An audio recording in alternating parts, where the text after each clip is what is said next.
como les habíamos anunciado en la entrevista central de la noche de hoy, contamos con la presencia del licenciado Francisco Figuereo Díaz, economista y analista político, que en la noche de hoy nos estará evaluando de manera general los principales aspectos en el plano político y económico en la sociedad dominicana. Muy buenas noches, Francisco. Bueno, buenas noches, estimados amigos, tanto Alberto, Ernesto, un placer de verdad estar aquí nuevamente. Así es. Nuevamente.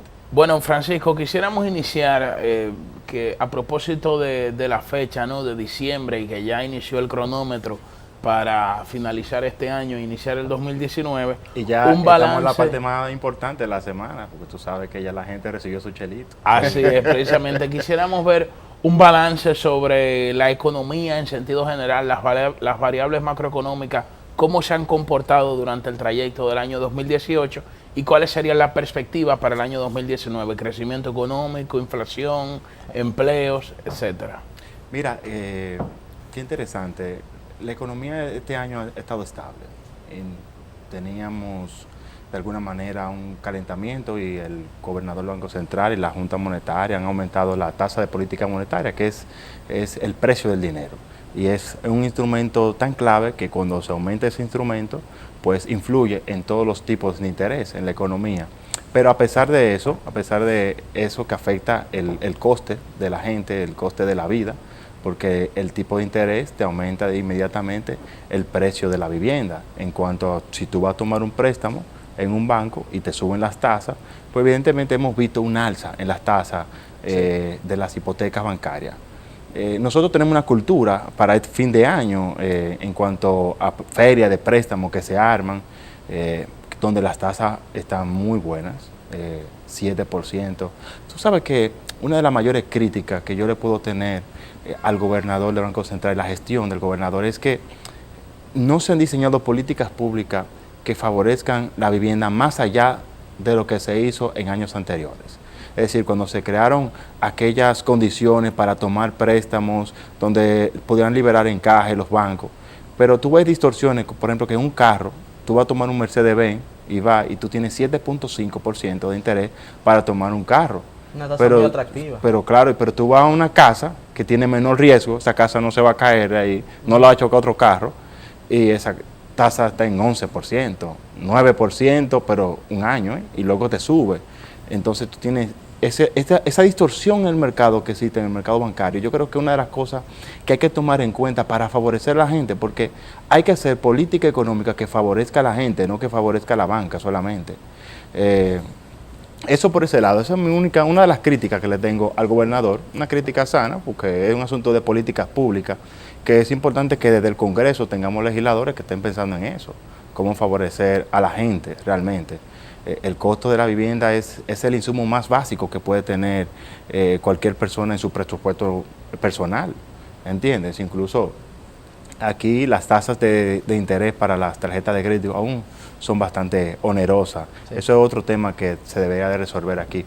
Pero en cuanto a la inflación está estable, está dentro de las bandas que se prevé cada año. Aquí no tenemos ese problema. Incluso para el tipo de cambio que la gente siempre es como un problema, es como un olfato que la gente tiene. Si está subiendo el tipo de cambio, la gente dice, el dólar está subiendo, porque es un asunto que está en la conciencia de la gente, fruto de la experiencia que tuvimos en el 2003. Se deprecia menos del 5% cada año.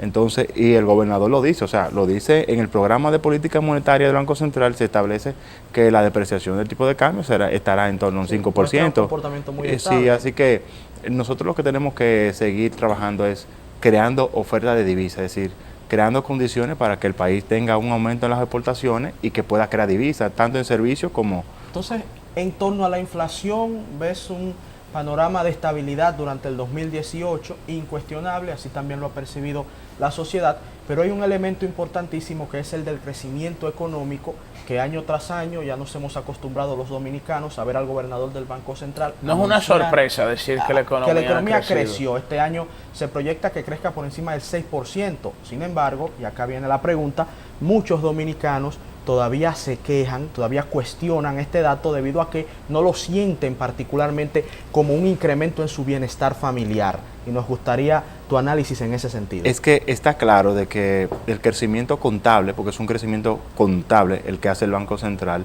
no es el mismo crecimiento que pudiera tener una gente de a pie. En economía es contabilidad nacional, la construcción del Producto Interno Bruto de una nación. Pero fíjate, nosotros tenemos exportaciones no. Vamos a hablar del sector hotelero aquí. El sector turismo en sentido general crea, fruto de su actividad que produce, 8 mil millones de dólares cada año. Y eso genera un proceso de encadenamiento hacia otros sectores. Una cifra considerable, más del 10% de la Pero desde luego, nosotros transportamos en aviación 14 millones de pasajeros. Wow. Entonces, eso te indica a ti de que tenemos sectores bastante fuertes. Muy pujantes. Pujantes. Entonces, nosotros tenemos exportaciones de servicios interesantísimas. Tú sabías que el turismo de servicio, y dentro del turismo de servicio, el turismo médico, nosotros somos un país pionero. Mira, aquí está viniendo gente a hacerse bariátrica, no solamente la lipo, ¿verdad? Sino también bariátricas. Tenemos un hospital como la Plaza de la Salud y CEDIMAT, que son modelos en la región en cuanto a costo, y que la gente viene a nuestro país a darse sus tratamientos médicos en el país. Es decir, que nuestra economía es una economía interesante, pero ¿por qué no le llega a todo el mundo? Porque todo el mundo no está dentro del Producto Interno Bruto. Hay que ver cuáles son los sectores que están creciendo. Si el sector bancario crece, evidentemente, ¿cuánto empleado tiene el sector bancario? O sea, no le va a llegar de la misma manera. Si el sector de la construcción también, la mano de obra. Igual, cuando el sector de la construcción crece, yo no me siento tan feliz, por un lado, porque esa mano de obra que está ahí es una mano de obra extranjera que no paga impuestos y por ende solamente deteriora nuestra seguridad social. ¿Cómo hacerlo con la informalidad que impera en el mercado laboral dominicano? Hay muchas empresas informales que no hay forma de que el Estado la pueda contabilizar, que estén de manera directa pagando impuestos, aunque lo hacen de manera indirecta. O sea, ¿qué hacer frente al sector de la informalidad? Pero claro, lo que tú dices es correcto. Casi el 50% de la actividad económica de nuestro país es informal. ¿Y por qué es informal? Primero, porque tenemos un sistema fiscal que es totalmente distorsionante. Tiene muchas distorsiones. Ya creo que es necesario ya que... Yo sé que estamos en un proceso ya político y que ningún presidente, al menos que se vaya, se va a meter en un proceso de hacer una reforma fiscal como debe de ser. Pero yo creo que ya cualquier presidente de la República que asuma a partir del año 2020, nuestro país necesita una reforma fiscal que esté abocada primero a reducir los subsidios a sectores totalmente improductivos. Nosotros tenemos sectores industriales aquí que sobreviven de manera ineficiente gracias a los subsidios que le da el Estado dominicano, y no es el Estado, somos los dominicanos que financiamos esos subsidios que tienen esos sectores. Entonces nosotros tenemos que comenzar por ahí y tenemos que crear un sistema fiscal en el cual sea inclusivo. ¿Por qué? Porque nosotros no podemos tener una seguridad social costosa, también un sistema con tantos impuestos. Fíjate, salió un estudio de la Dirección General de Impuestos Internos, el Ministerio de Hacienda, varias instituciones públicas trabajaron en él, incluso mi amigo Mario Cardosa, que es uno de los mejores economistas en materia de política fiscal en nuestro país. Y en ese estudio arroja que la evasión de los tres impuestos anda por el 50 y el 60%. O sea, República Dominicana tiene tres impuestos importantes, que son el impuesto sobre la renta, el impuesto al ITEVIS y el impuesto sobre la renta tanto a personas físicas como a personas jurídicas, tanto a empresas como a personas normales. Y ese impuesto andan en torno al 50 y el 60% de la evasión. Entonces, ¿qué quiere decir eso? Bueno, que la República Dominicana tiene que crear realmente, primero, una administración mucho más eficiente. Es cierto, Magín y tanto Juan Hernández en su momento han hecho un buen trabajo. Lamentamos la muerte de Juan Hernández. Es un excelente técnico. Es muy lamentable el fallecimiento. Una revolución en la Dirección General de Impuestos. La revolución tecnológica de la DGI. Tenemos que agradecérsela a la política administrativa de Juan Hernández. Para su familia. Sí, es lamentable. Pero también, por ejemplo, este año se está estimando una mejora en el crecimiento también de la recaudación del 5 al 6%. O sea, que desde el punto de vista administrativo se puede hacer más, se puede hacer más, o sea, se puede seguir mejorando para achicar un poco esa brecha que es bastante grande en cuanto a lo que se debe de cobrar por impuestos. Pero ojo, no es con los chiquitos solamente, es con los grandes, no con los pequeños, porque no se puede tener una política fiscal dirigida para perseguir a los pequeños contribuyentes y los grandes contribuyentes andan sueltos. Porque en otro orden, Francisco, el tema de empleos. En República Dominicana hay una percepción generalizada de que no aparecen trabajos para los jóvenes o para la ciudadanía en sentido general, para no focalizarlo, y que los trabajos que aparecen no son de buena calidad. ¿Cuál es tu análisis en ese sentido? Mira, nosotros los PRDistas somos los pioneros en promover el primer empleo. Oye, pero yo creí que tú ibas a dejar lo político para el segundo. No, pero ya es que, con orgullo ahí la bandera PRDista. no, yo tengo que decirte que nosotros los PRDistas tenemos que decir las cosas con orgullo. Oye, 33 de las 35 leyes más importantes de este país, que aportan a este país, salieron de las manos de los legisladores del PRD. Entonces uno tiene que decírselo para recordar a la gente. Recuerda lo que hablábamos fuera del aire, que la política es una lucha por la construcción del sentido común. Y las categorías son lo que explican a la gente, o sea, cómo funciona la realidad. Nosotros tenemos que decir a la gente que fuimos nosotros que lo hicimos. Entonces, ya a ustedes los PLDistas les tocará decir a ustedes. Pero mira, el tema del empleo en nuestro país es preocupante. Y yo creo que el problema se debe resolver primero por la parte técnica. Yo creo que debemos de impulsar en el Infotep formas de emprendedurismo en el cual los jóvenes en los barrios puedan inmediatamente que salgan de un curso del Infotep tener las condiciones para poder brindar servicio. Oye, un electricista gana más que un licenciado en administración. Un electricista que sale del Infotep gana más en términos de remuneración. Por eso la informalidad no significa bajo salario o bajos ingresos. O sea, no es sinónimo de bajos ingresos. Pues yo contraté a una gente para ponerme un televisor y un abanico, hizo 1.500 y una hora lo hizo. Y no porque el trabajo debe ser medido en horas, porque él tiene todas las herramientas, sino porque la actividad genera riqueza. Sí, no, claro, porque la informalidad y su falencia va más vinculado a la seguridad social o a la carencia de esta y a la evasión de impuestos, que en este caso no sería evadirlo per se, pero no están aportando al sistema fiscal de la República Dominicana. En esos dos sentidos es que están las Pero hay una distorsión también. Ese muchacho ese electricista tiene una tarjeta del SENASA subsidiado. Sí. Es decir, él genera ingresos por una actividad, pero también el mismo sistema dominicano ha creado la distorsión de que él tenga una tarjeta de seguridad donde nosotros le financiamos también. Entonces, ese financiamiento nosotros lo tenemos, conceptualmente hablando, para las personas con menos recursos, las amas de casa, las ancianas, o sea... Esa es la razón de ser de ese financiamiento. Desde luego, entonces, debe de crearse las condiciones para que ese cuenta propista, así como lo llama el Banco Mundial, o el que trabaja por cuenta propia, pueda insertarse en la economía y pagar sus impuestos. Bueno, Francisco, con tu permiso, vamos a un receso comercial y cuando regresemos, entonces vamos a hablar ya desde el punto de vista político, ¿verdad? sobre el panorama actual y las proyecciones futuras.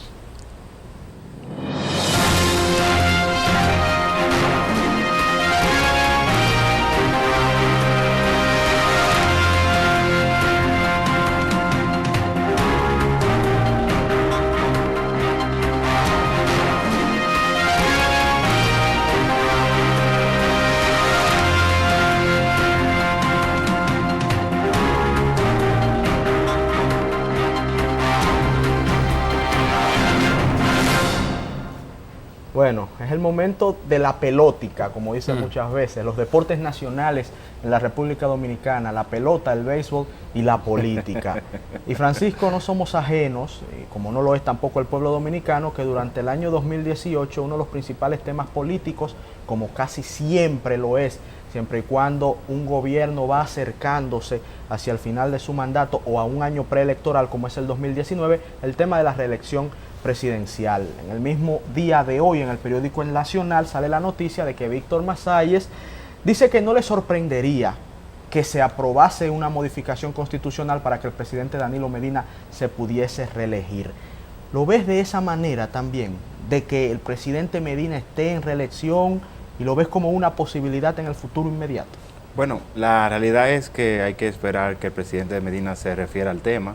Yo creo que él no tendría inconveniente en cuanto a lo interno y a lo externo, porque los números se consiguen. Pero describe eso, abunda un poquito, sí, ¿verdad? Los números se abunda un poquito. Sí, el hecho de que porque a lo interno se percibe, o sea, hay una lucha de facciones en estos momentos. Pero no es una lucha realmente, porque tú no has visto la primera galleta que se han dado. Entonces cuando tú... Bueno, pero no es una lucha libre, o sea... No es una lucha como en el PRD. Lo que pasa es que los ricos no pelean. Tú tienes que entender... Yo he entendido ya en nuestra sociedad. ir más allá de la construcción de las agendas setting que se crean en los medios de comunicación. Vamos a ver. Si tú no estás viendo persecuciones reales, como la que hay en Brasil, donde se está persiguiendo políticamente a candidatos y metiéndolos presos, es una lucha por el poder que hay de verdad.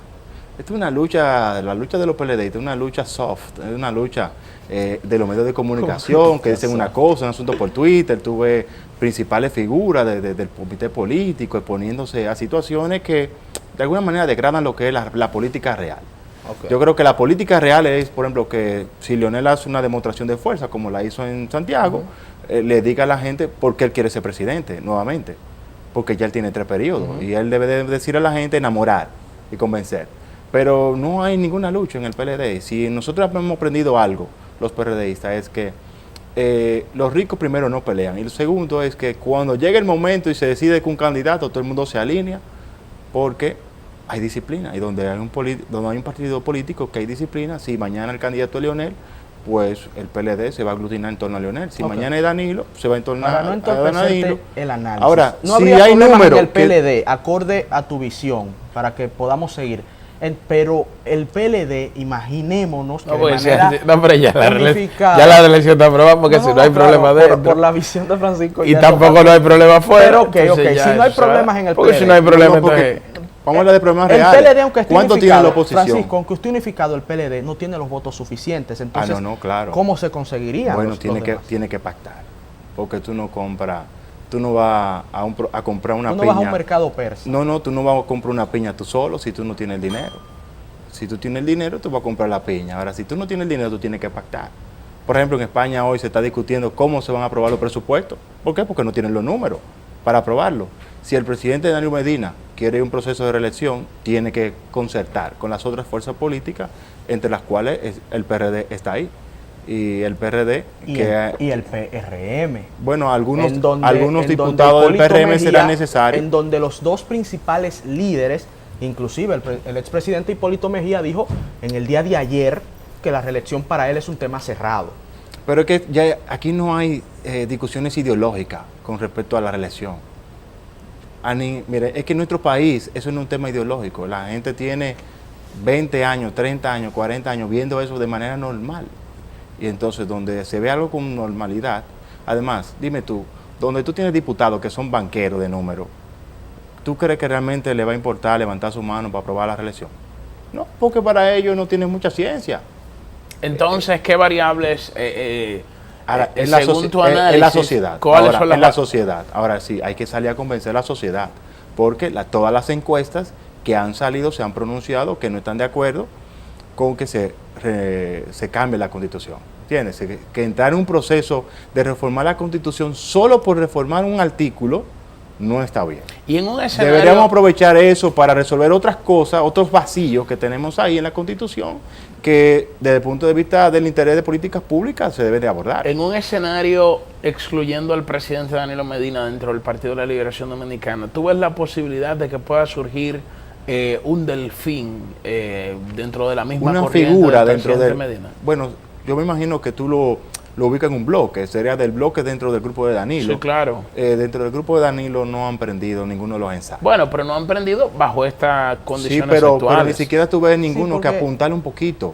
Es que no salen del cero. Sí, o sea, si vemos que uno pasa del 1, no, todos están en el cero. O sea, cuando se le pregunta a la gente... Cuidado, Francisco, porque entonces después en par de meses va a decir, bueno, que como están en el cero... están en el cero. Ahora, mira, es que enamorar a la gente... Estoy viendo muy en una vía. No, es que enamorar a la gente. Dime cuáles son los políticos del comité político que están aspirando, que tú ves que tienen un proyecto propio. Yo te puedo señalar 2 nombres de personas que están en el comité político que tienen un proyecto propio y que están esperando que el hombre defina. Yo sé que Francisco Javier tiene su grupo propio, que no depende ni del grupo de Leonel ni del grupo de Danilo. O sea, él tiene su propia dirigencia. Y además, construir un proyecto político es aglutinar personas, es collect people, como dicen los americanos. O sea, tú quieres tener un proyecto político, tú tienes que coleccionar dirigentes. Entonces... Pero pudiera cambiar esa realidad en el mismo momento en que, por ejemplo, en marzo, en un caso hipotético, el presidente Medina deje abierta la vía para que otros precandidatos de su facción puedan competir diciendo que él no va. saliéndome de ser político, Pudieran entrando a pasar del ser cero politólogo, te voy a decir, A ver. hay que esperar. Hay que esperar. Hay que esperar porque aquí le encanta a la gente hacer proyecciones sobre el futuro. Y es que hay mucha incertidumbre. Y donde hay mucha incertidumbre, demasiadas variables que no están claras, hay que ser cauto y hay que esperar. Pero dentro del grupo de Danilo nadie pasa del cero. Y puede que ocurra lo mismo que ocurrió en el 2004. ¿Y cómo ves las Que en perspectivas? el 2004, escúchame, en el Sí. 2004, Hipólito decidió lanzarse a la reelección. Ninguno de los otros candidatos y personas importantes que estaban en el tren pasaban del cero. Entonces, no llegaban al 1, para ser más justo, ¿verdad? Y saliendo del grupo, de la facción del presidente Medina, yéndonos ya a la facción del presidente Fernández, que la lidera él mismo con su candidatura o su precandidatura, aunque tampoco ha anunciado la precandidatura, con sus intenciones de volver al Palacio Nacional a dirigir los destinos del pueblo dominicano. ¿Cómo ves el panorama para el presidente Fernández a finales de año y para el año 2019? Bueno, lo importante aquí es que si tú ves, olvidémonos de Leonel Fernández por un segundo y veamos las marcas, los carros. Los partidos son carros, ¿verdad? Son patanas. Y la patana del PLD tiene 30%. Tú necesitas un candidato que de alguna manera te tenga un 15%, ¿verdad? Y tú conseguir con los aliados el otro porcentaje. Los otros partidos del sistema, entiéndase el PRM, tiene 14%. Después de haber sacado 33% en el último proceso, ha venido deteriorándose la marca. ¿Y por qué se deteriora? Bueno, porque no se está haciendo lo que hay que hacer. Y aquí no hay que inventarse el agua tibia. Si tú no sales a trabajar y a conquistar el corazón de la gente con propuestas y dejar ese gallo loquismo para otro momento, usted no construye mayoría de esa manera. Sí, ¿y cómo yo interpreto eso en la pregunta que acabo de formular sobre las perspectivas del presidente Desde Fernández? luego, si el presidente Fernández va a un proceso con los partidos de la oposición debilitados, evidentemente que pasará sin ningún tipo de inconveniente. ¿Entiendes? Y dentro del Partido Revolucionario Moderno, ¿cómo tú ves la definición de las candidaturas o del liderazgo de cara a las elecciones del año 2020? Bueno, tú le preguntas a los seguidores de mi amigo Hipólito Mejía, te dicen que Hipólito le gana a Luis, porque por la forma de trabajar de Hipólito. Sin embargo, tú observas del lado de Luis Abinader, y la gente que está apoyando a Luis Abinader no lo está apoyando porque es Luis Abinader, sino porque no quiere apoyar a la gente, lo que representa el grupo de Hipólito. No sé si me entiendes. ¿Y es mayoritario ese sentimiento acorde a sus Sí, no, perspectivas? porque se ha vuelto un tema de juventud, es decir, se ha vuelto Bueno, un tema generacional. Francisco, hemos culminado ya esta entrevista por el día de hoy. Cuán Yo creo rápido que pasa el tiempo. así es, tenemos que invitarte más a menudo, Sí. porque cuando el entrevistado o cuando la entrevista es de calidad, pasa muy rápido el tiempo. Se lo agradezco, muchas gracias por la invitación. Esperamos estar otra vez en este escenario. Así es, gracias a ti por haber estado compartiendo con nosotros. Y vamos ahora a una pausa y regresamos ya de inmediato al bloque final de Tiempo de Orientación.